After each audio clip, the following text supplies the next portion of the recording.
আজকে তোমাদেরকে আমি একটা মুনাফিকের কথা বলি।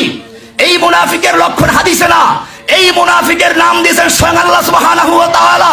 কোরআন বলছে ওয়াইদা কিলা লাহুম তাআলাউ ইলা মা আনজালাল্লাহু ওয়া ইলার রাসূল, এই লোকগুলো যারা দাবি করে কোরআন মানে, আসমানি কিতাব সব মানে, আল্লাহ মানে, রাসূল মানে, হজ করতে যায়, ওমরা করতে যায়, কোরআন পড়া ছাড়া চাও খায় না, এই দাবি করে। কিন্তু যখন বলা হয় তাআলাউ, আসো, ইলা মা আনজালাল্লাহু ওয়া ইলার রাসূল, আল্লাহ তাআলা যে কিতাব নাযিল করেছেন এই কিতাবের দিকে এসো, ওয়া ইলার রাসূল, রাসূলের সুন্নাহ দিকে আসো। যেই কিতাব দিয়ে রাসূল দেশ চালিয়েছেন, যেই কিতাব সুন্নাহ দিয়ে আবু বকর শাসন করেছেন, যেই কিতাব সুন্নাহ দিয়ে ওমর অর্ধজাহান শাসন করেছেন, যেই কিতাব সুন্নাহ দিয়ে আলী শাসন, ওসমান শাসন করেছেন, সেই কিতাব এবং সুন্নাহ দিকে আসো। আল্লাহ এবারে বলছেন রাআইতাল মুনাফিকিনা, এটা রহমানের বক্তব্য নয়, আল্লাহ পরিষ্কার বলেছেন রাআইতাল মুনাফিকিনা ইয়াসুদ্দুনা আনকা সুদুদা। আপনি মুনাফিকগুলোকে দেখবেন, ভিআইপি মুনাফিকরা, এই মুনাফিকগুলোকে দেখবেন ইয়াসুদ্দুনা আনকা সুদুদা, আপনার থেকে আস্তে মাথাটা ঝুঁকিয়ে চলে গেছে। প্রত্যেকটা মাহফিলে আমরা দেখি, আমরা প্রত্যেকটা মাহফিলে দেখি প্রধান বক্তার জন্য অপেক্ষা করে, প্রধান বক্তার আগে আবার তারা বয়ান দেন, লোকজন জানে তো। এরপরে বক্তব্য দিয়ে যখন প্রধান বক্তা বক্তব্য শুরু করবে তখন পালাই।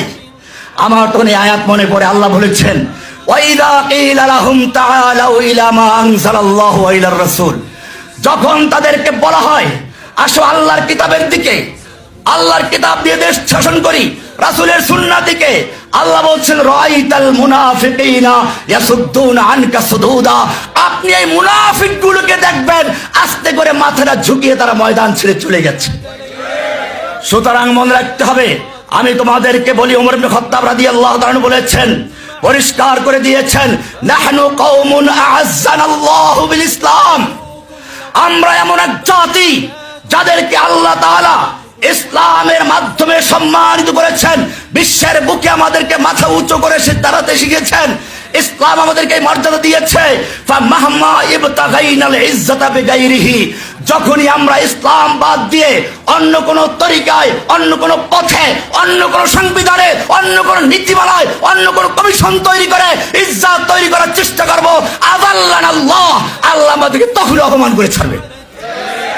এজন্য ওমর ইবনে খাত্তাব রাদিয়াল্লাহু তাআলা আরেকটা কথা বলেছেন, লা ইয়াসলাহা আখিরু হাযিল উম্মাহ ইল্লা মা সালুহা বিহি আউয়ালুহা, এই উম্মতের প্রথম অংশ, এই উম্মার প্রথম মানে সাহাবীরা যেই পথে সংশোধন তৈরি করেছিলেন, সংস্কার করেছিলেন, লা ইয়াসলাহা আখিরু হাযিল উম্মাহ, এই উম্মতের শেষ ভাগও সেই পন্থা ছাড়া সংস্কার করতে পারে না। সংস্কারের মূলনীতি আল কোরআন দিয়েছে, সংস্কারের মূল সংবিধান আল কোরআন দিয়েছে।